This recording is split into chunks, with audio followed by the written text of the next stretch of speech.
ইবাদতটা হচ্ছে নামাজ। জোরে বলুন, ভালোবাসায় বলা গেল না, উত্তম ইবাদত কি? নামাজ। আমাদের নবী বলে as-salatu imaduddin, as-salatu imaduddin, নামাজ হলো দ্বীনের খুঁটি। বলুন না সুবহানাল্লাহ। আজকে ছেলে গোয়ালিয়া যে ও আচ্ছা আলাদা করে ছেলেগুলো ওই দিকে এদিকে বলে না, এদিকে তো ওদিকে इधर का माटी काट काट उधर में फेंक दिया। तीन अवस्था আলা করলিয়া। এই গ্রামে আমাদের বাড়ির যুবক ভাইগুলো কি সুন্দর করে জলসার প্যান্ডেলটা সাজিয়েছে। খুঁটি আছে বলে মনে হয় আপনাদের, সত্যি খুঁটি দিয়েছে। এই খুঁটিগুলি না থাকলে উপরে এত সুন্দর ডিজাইন থাকতে বলে মনে হয় না। খুঁটির সাপোর্টে আছে। আমাদের নবী বলেন as-salatu imaduddin, নামাজ হচ্ছে দ্বীনের খুঁটি। যার দ্বীনের খুঁটি নাই সে আবার দ্বীনে মজবুত হবে কি করে? যার নামাজ নাই সে ইসলামে মজবুত না, কেন খুঁটি নাই। আল্লাহ পাকের নবী বলে নামাজ ইসলামের খুঁটি আল্লাহ বানিয়েছেন। জোরে বলো as-salatu mi'rajul mu'minin, নামাজ হলো আল্লাহর মুমিন বান্দা বান্দীদের জন্য দরবারে ইলাহির মি'রাজ। জোরে বলবেন না সুবহানাল্লাহ।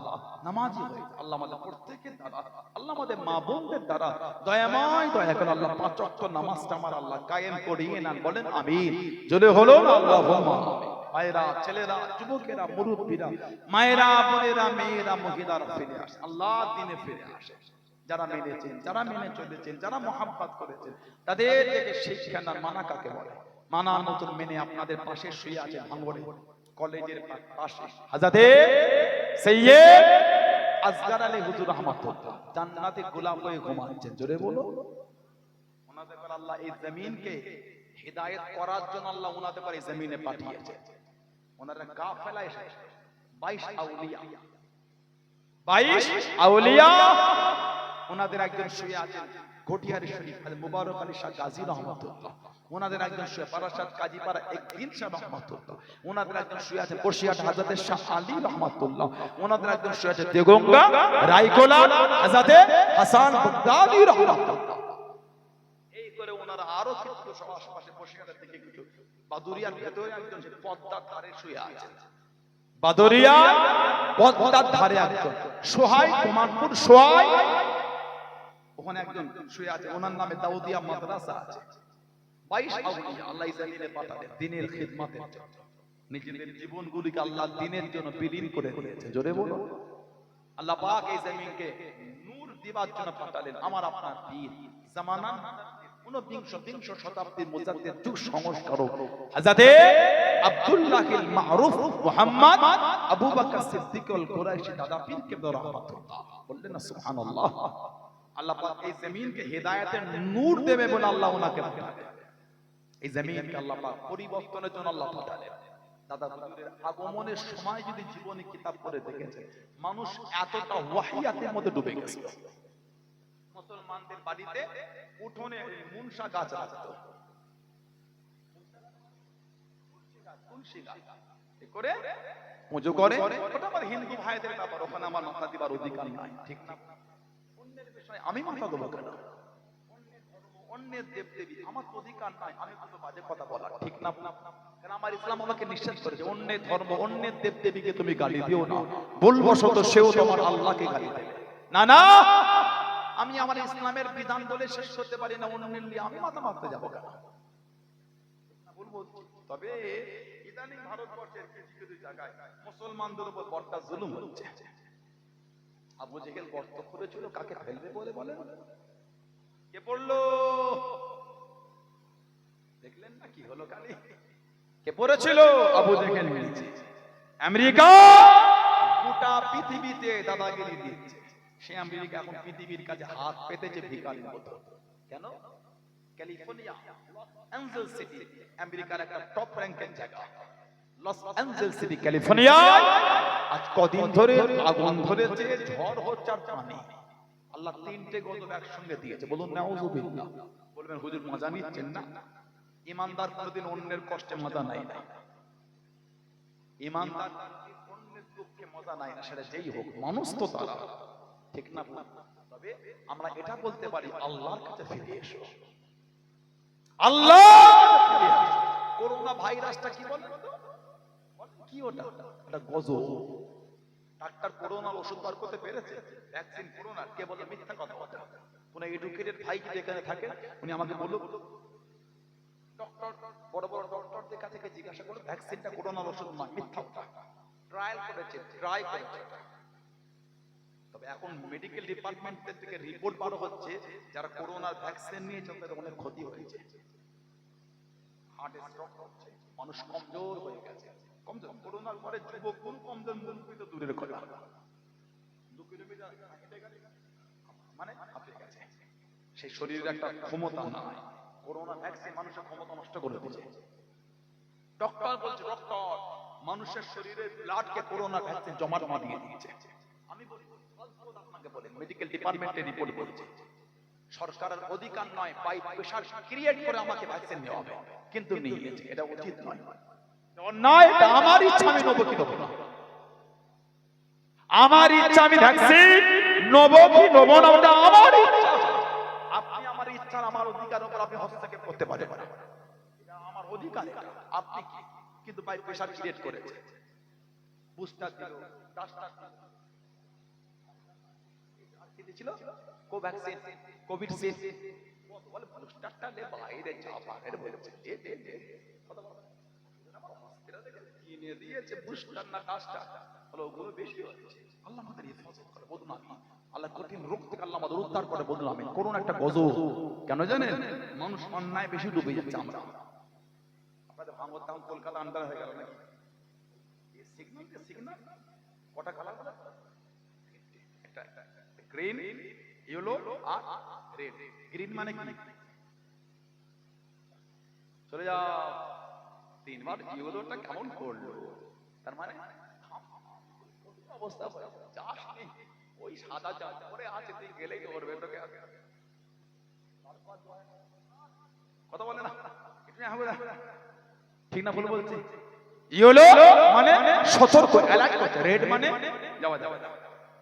এই সমস্ত গজব কোন আল্লাহ, আমি এভাবে সাধারণভাবে বুঝাচ্ছি, আল্লাহ আমাকে মাফ করে, নাউজুবিল্লাহ, আমি এভাবে বুঝাচ্ছি, মানে আমি আল্লাহর কুদরত নিয়ে কিছু বলার অধিকার নাই, কিন্তু সাধারণ আমার বোঝার জন্য বলছি। আল্লাহ এই গজব কোন দেন আমাদের কাছে থেকে ইয়েলো সিগন্যালের মতো, বান্দা বান্দি ভালো হয়ে যায়। আগামীতে কিন্তু কঠিন গজব আসছে, যদি তোরা সংশোধন না হস আমি আল্লাহ আরো কঠিন আযাব দেব, আযাবুল শাদীদ, আযাবুল আলীম দিয়ে দেব। বলুন নাউযুবিল্লাহ। আল্লাহ আমাদেরকে বুঝার তৌফিক দান করে, বলেন আমিন। করোনা কোনো রোগ নয়, এটা গজব একটা। বাড়িতে থেকে মানুষ ওই গরম পানি আর নুন দিয়ে যদি নিয়মিত গার্গেল করত কোনো ব্যাপার না। চেস্টে ইনফেকশন হচ্ছে, চেস্টে সর্দি কফ বসে যাচ্ছে, এটাই করোনার মূল রোগ ছিল। ডক্টরদের জিজ্ঞাসা, করোনার মূল রোগের ছিল চেস্টে ইনফেকশন, কফ বসে যাওয়া। যারা মেডিকেল ডিপার্টমেন্টে জড়িয়ে আছে জিজ্ঞাসা করেন সত্য না মিথ্যা বলছে? করোনার কোনো রোগ কিছু কোনো ঔষধই নেই, ওর একটাই ওই নেবুলাইজার নেওয়া, নেবুলাইজার দিনে 2 বার 3 বার ডিওলিন বডিকট দিয়ে নেবুলাইজার সে নাকে দিয়ে নিঃশ্বাস নেওয়া, ওই কফ অনুকে তোলা, এটাই করোনার মূল রোগ। আল্লাহ পাক এই সমস্ত কঠিন কঠিন আযাব থেকে আল্লাহ আমাদের দূরে রাখেন, বলুন আমিন। আমার ভাইয়েরা বাচ্চা, আল্লাহ পাক আমার আপনার পীর জামানাত আজাদে দাদা পীর রহমাতুল্লাহ আলাইহি জমিনে পাঠান, এত আলাম কামাল চ্যানেলের নাম লিখে থাক আমার কাছে, আমি কি হোয়াটসঅ্যাপে গ্রুপ করে দেবো, এলোমেলো হলাম কথা বলবো, খুব খারাপ লাগছে, খারাপ লাগে। আমার ওয়াজ দিলেন, একটা অন্য আলেমের ছবি দিয়ে টিক দিয়ে দিলেন, কেন? আমি ওনাকে কি বলেছি? উম্মতের মধ্যে ঝগড়া ছোট করতে, উম্মতের মধ্যে ঝগড়া বাড়াতে নাই। কে কোথা কালে কে তাকে নিয়ে আমি মাথা মারতে যাবো কেন? আল্লাহ তো দাদা হুজুরের সম্মান অনেক আলা করেছে, সুবহানাল্লাহ বলে। কে কোথা কালে ছোট মোটো কে হুজুরকে দিয়ে দিল ওনার সাথে, আমি আমাকে নামাচ্ছে, মানে আমি বলছি না, বড় বড় ফুরফুরা পীর সাহেব হুজুরদের নামিয়ে ওই ছোট লোক মানে গাল দিচ্ছে না, ছোট মানে ছোট পর্যায়ে সম্মানে, নাউজুবিল্লাহ, আবার গালি নেবেন না, কিছু কথা বলা মুশকিল, এগুলোকে কেটে কেটে দিয়ে দিচ্ছে তো, বলবো শান্তি নাই তো, মাঝখান থেকে কেটে শুধু ছোট লোক বলা, ছোট লোক মানে আমি গালি দিই, নাউজুবিল্লাহ, আমি মানে বলছি সম্মানে ছোট দিক কে একটা কোথাকারে কে ওর সাথে একটা বড় ফুরফুরা পীর সাহেবের জড়িয়ে দিল। আপনি ওই সাধারণ লোকটাকে যদি বলার জন্য হুজুরটাকে কোথায় নামিয়ে আনলেন? ঠিক না ভুল বলছি? আল্লাহ দাদা হুজুরের মাকামকে আল্লাহ অনেক আলা করেছে, শুধু বাংলা না, আসাম, ওড়িশা, ত্রিপুরা, মেঘালয়, অখণ্ড Bangla, Kabul, Kandahar, Badakhshan, Uzbekistan, Bukhara, শাম, বিভিন্ন জায়গায়, এমনকি আরব পর্যন্ত আল্লাহ দাদা হুজুরের এই মুজাদ্দিদিয়াতের বেলায়েতের নূরকে আল্লাহ পাক ছড়িয়ে দিয়েছে। জোরে বলা গেল না? দাদা হুজুরের খলিফা মক্কা শরীফও ছিলেন, বাগদাদ শরীফে আল্লামা হাতেম আলী বাগদাদি রাহমাতুল্লাহ বাংলাদেশে শুয়ে আছেন। দাদা হুজুরের খলিফা আরবে হযরত বদরুদ্দিন মাক্কি রাহমাতুল্লাহ, উনি সৌদি আরবের একজন বড় আলেম, দাদা হুজুরের খলিফা ছিলেন। হযরত মুআজ্জিন হোসেন রাহমাতুল্লাহ, দাদা হুজুর একজন খলিফা ছিলেন। জোরে বলো, জোরে বলা গেল না? সুবহানাল্লাহ। আপনি সে দাদা হুজুরকে কোথায় না বলছেন? এত সম্মান আল্লাহ আল্লাহ পাকের ওলি ও জবাকিরা মুফতি আযম হাসান মিসলা হুজুর পীর কিবলা রহমাতুল্লাহ আলাইহি জানাক আল্লাহ বা মুফতি আযমে দরজা দিয়ে দেন। ও জবাকিরা আল্লাহর ওলি আমার আপনার দাদা বীর রহমাতুল্লাহ আলাইহি জানাকে হদে যাবার সময় পানি জানি উঠিয়ে দেন। আল্লাহর ওলি আমার আপনার দাদা বীর দোয়া করে দেন। ও আমি আবু বকর রহমাতুল্লাহ আলাইহি আমার ইলমে জাহাজ থেকে দরিয়ায় ভাসিয়ে দিলাম, দরিয়ায় ভাসিয়ে দিলাম। ও রাব্বি আল্লাহ আমার ইলমে জাহাজ থেকে সহি সালামতে জেদ্দা কিনারা লাগিয়ে দিন। জোরে বলুন সুবহান, আর একটু জোরে বলুন সুবহান। আল্লাহর ওলি আমার আপনার দাদা বীর জানার একটা পাগড়ি আল্লাহর ওলি হযরত মুফতি আযম মিসলা হুজুর কিবলাকে দিয়ে দেন। মুফতি আযম ওই পাগড়ি খানা নিয়ে ধুয়ে সুন্দর করে গুছিয়ে উঠিয়ে রেখে দিয়েছে, হুজুর আমার তুলে রেখে দিয়েছে। ও জবাকিরা কয়েক বছর পরে ওই পাগড়িটাকে নামিয়ে নে মুফতি আযম হযরত মিসলা হুজুর পীর কিবলা রহমাতুল্লাহ বলে তখনও পর্যন্ত ওই পাগড়ি থেকে খুশবু খানা বার হয়। জোরে বলুন সুবহান, আর একটু জোরে বলুন সুবহান। দাদা হুজুরের পাগড়ি মেজে হুজুর ধুয়ে তুলে রেখে দিয়ে কয়েক বছর পরে বার করে বলছে তখনও বাবাজি কেবলার পাগড়ি থেকে খুশবু পাওয়া যাচ্ছে। দাদা পীরের জীবনী পড়লে পাবেন হুজুর কেবলার শরীর থেকে, গা থেকে, জামা থেকে আল্লাহ পাকের হুকুম একটা আলাদা খুশবু পাওয়া যেত। সুবহানাল্লাহ বললেন না?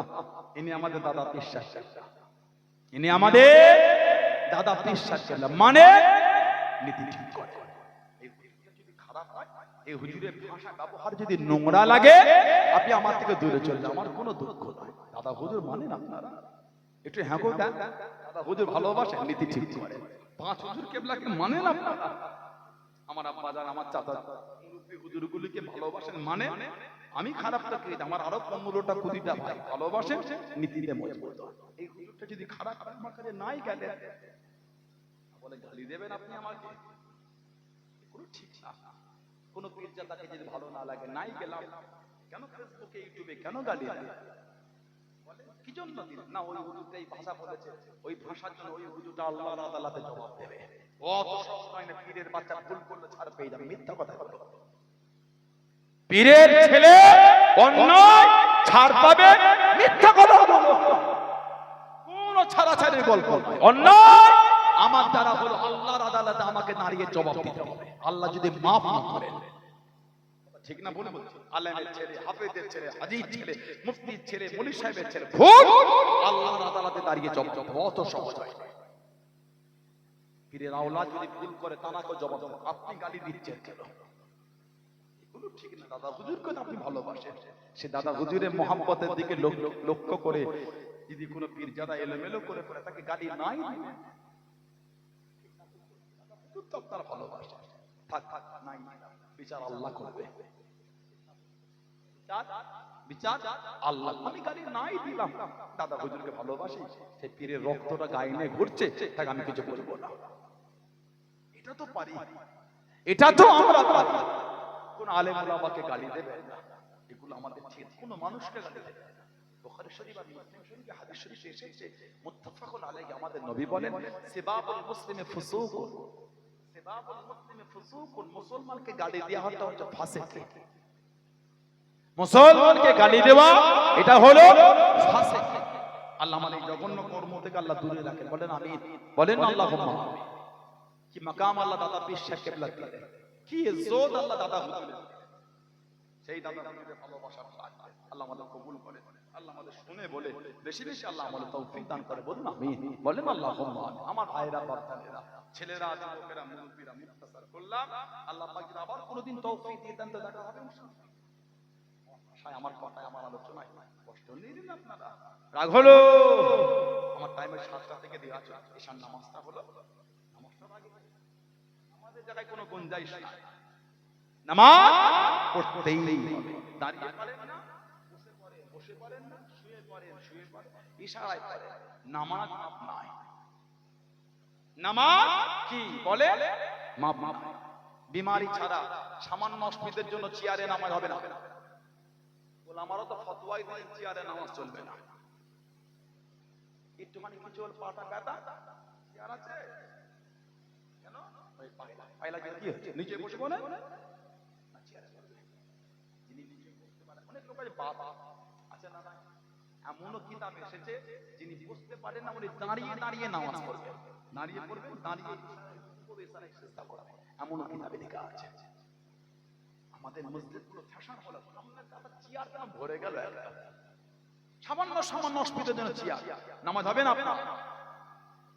ফরজ নামাজের জন্য ফরজ হলো কিয়াম করা, দাঁড়ানো ফরজ, অল্প অসুবিধা চেয়ার, এগুলো নেবেন, আল্লাহ আমাদের মধ্যে তৌফিক দান করুন, আল্লাহুম্মা আমিন, বলেন আল্লাহ। আল্লাহ পাক তৌফিক আমাদের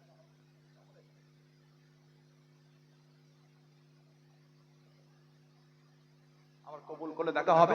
বড় ভাই বড় ভাই আসছে আলহামদুলিল্লাহ, যারা বললেন না আমাদের জনাব সৈয়দ মাহতাব হোসেন সামনে অনেক বড় অনেক সিনিয়র আসছেন, আলহামদুলিল্লাহ যারা বলেন আলহামদুলিল্লাহ, একবার আমাকে সালাম দেন। ওয়া আলাইকুম আসসালাম, আসসালামু আলাইকুম। সবাই বসে ভাই ভাই আলোচনা করতে হবে, সবাই সবাই সবাই সবাই বসে আল্লাহুম্মা।